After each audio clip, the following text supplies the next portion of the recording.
Hey guys, Matt aka Martil here. So after my previous video, I was thinking a little bit about how cool MIDI effects are within Ableton, and I thought that maybe I should do some more videos explaining some really cool things that you can do with them. So with that in mind, I'm going to be starting up a short little mini series showing you some really cool things that you can do with MIDI effects.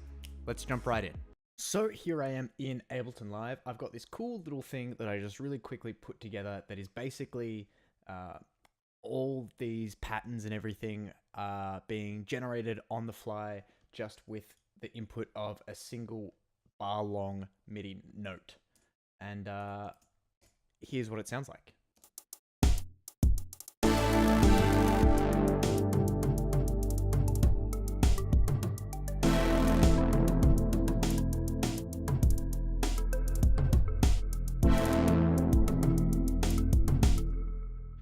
Pretty cool. It shows you kind of a certain extent to what you can use MIDI effects for within Ableton Live. As you can see, there's no MIDI tracks on any of these channels that are sending out audio. All of them are just receiving this single MIDI note input from this trigger channel just here. So in this video, what I'm going to be doing is showing you how I did the chords part of this. And this is going to be kind of a follow on from the video I did last week about the generated arpeggio patterns. So if I solo the chords here, you'll hear that it generates a new chord every so often, semi-randomly.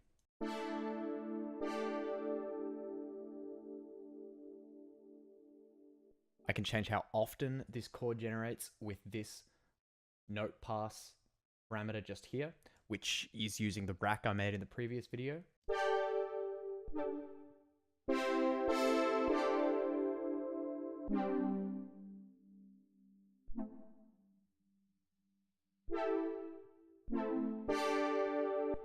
And also, if I want it to go quicker than quarter notes, I can change the minimum length in between each new chord using this parameter in the Arpeggiator here.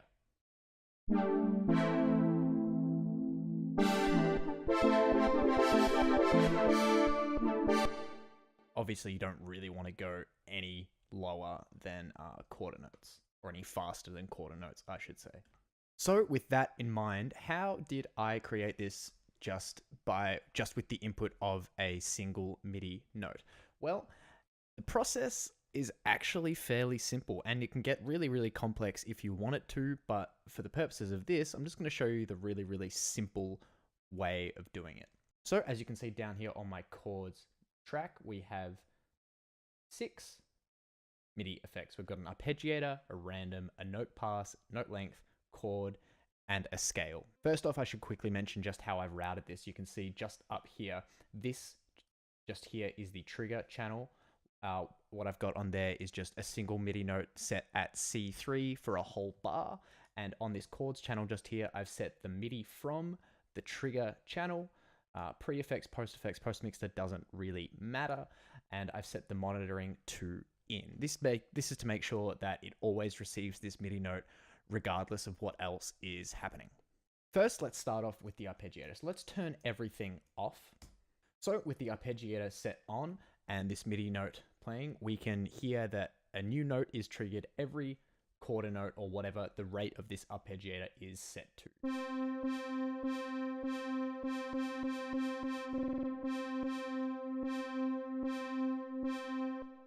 Next thing, what we're going to do is add this random device here. Now, this random device is really cool because what you can do is set it to basically generate a random note within certain parameters. So what my settings are here is I've got the chance set to 99%.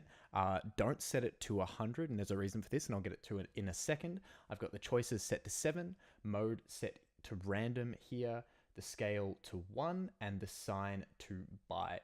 So basically what's happening here is every time a note gets fed in, one of 3 different things happens. First, nothing happens to the original note, and it just goes through as is. Secondly, it could play anywhere between 1 and 7 semitones above the note that's been fed in, or Last, it can play anywhere between 1 and 7 semitones below the note that's been fed in. Now, the chance of it being either above or below is set here with this chance knob. And the reason that I don't ever set it to 100% is because if it's set to 100%, it's never going to play the note that is being sent into it, because it's always going to choose something that's either above or below it. Now, in order to make it choose somewhere that's above or below the note that's been sent in, that is why we have set it to buy down here. So in this little sign switch, if we have it on add, it's only ever going to play notes that are above it. If we have it on sub, it's only ever going to play notes that are below it. But if we have it on buy, it's going to play notes that are within the range below and above the note that's being fed in. The random mode here you want to keep on because the other mode is alt. Basically alternate, and what this does is cycles between every single possible choice before then repeating the cycle. Choices here basically works in tandem with the scale control. I only generally ever have the scale control set on 1 because what this is essentially semitones, and the choices here are how many choices of semitones away from the note that's being fed in can be spat out of the device.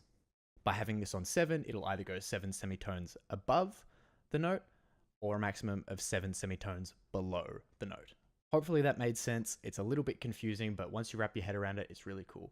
And obviously, if you want it to play the note that's being fed in more often, you can just drag this chance knob down a little bit.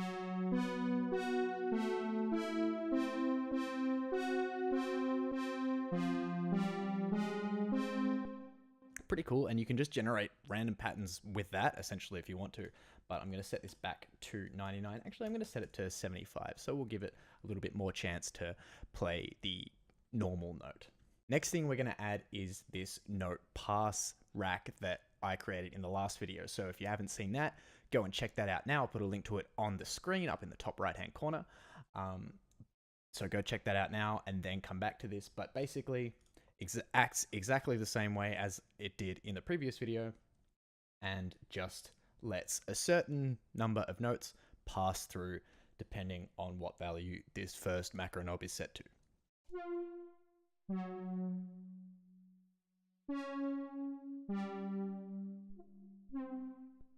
It's also worth noting that on the instrument that I've got on this particular channel, I do have velocity set to the filter frequency once again, so that you can get some variation in the sound.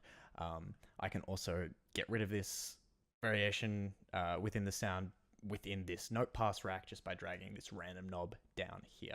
The next thing we have is the note length. Now basically what this is doing in here is just making sure that whenever a note comes through it, rather than being held just for whatever the rate is here in the arpeggio, because that's what it's going to be doing otherwise, the note is held for basically as long as it can until the next chord is triggered. You can play around with this. It varies depending on things like tempo and depending on how long you want the chords to actually stay sustained for. But for this particular one, I've got it set to just 5 seconds. The trigger for it is note on, which basically means that every time this MIDI effect receives a note on message, that is when the length time is going to start. I've also got the gate set to 200%, so matter of fact, the length is actually at 10 seconds. And this is what this sounds like.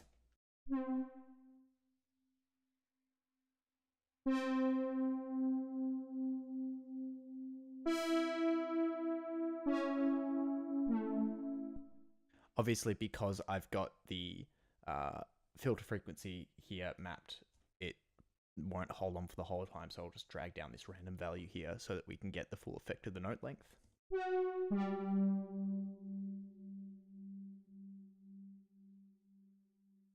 And as you can hear, the note sustained there. Also, I don't think I have any sustain or a whole lot of sustain on the actual instrument itself, so it's probably not too relevant for this particular one, but when we get into the bass and stuff in later videos, then it will be a lot more relevant for those long sustained notes. The next two MIDI effects that we have are basically the crux of this entire chord generation thing. So the first one we have is the chord MIDI effect. Basically what I've got it set to here is just a major triad with the root note also at the top. If you don't know music theory, basically a major triad is comprised of 3 notes, both certain amounts of semitones apart. You have the root note, then you have the third, which is 4 semitones above it, and the fifth, which is 7 semitones above the root note. Then 12 semitones is obviously an octave, so we have that put in there as well. If I play it now, it'll sound like this.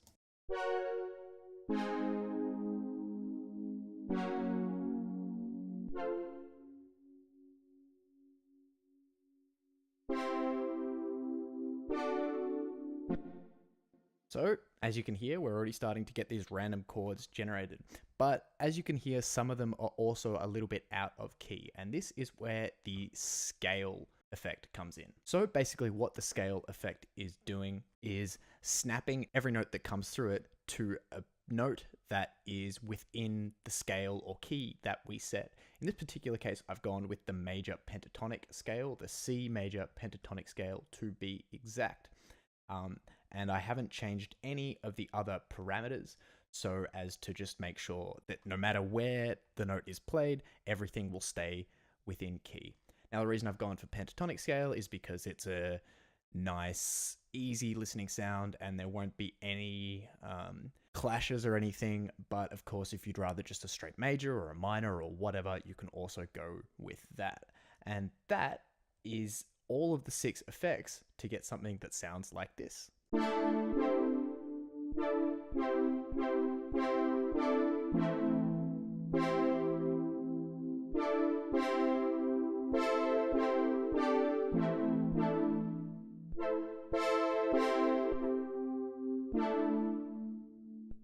I think it's pretty cool, and it's a really cool place to start learning how MIDI effects work, and then to get to a further place where you can actually use MIDI effects to start generating essentially whole songs within certain parameters that you're able to set.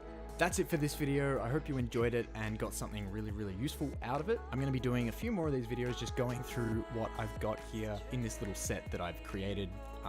And if you guys want to see some more crazier generative stuff, by all means, let me know and I will do my best. As always, make sure to like, comment, and subscribe if you haven't already. And if you really enjoy my content, consider heading over to my Patreon page and supporting me on there. I'm probably at the end going to put this whole live set up on there for my patrons. So if you want to grab it and have a play around with it, that's the best way to do so. Thanks so much for watching. My name is Martin, and I'll see you in the next video.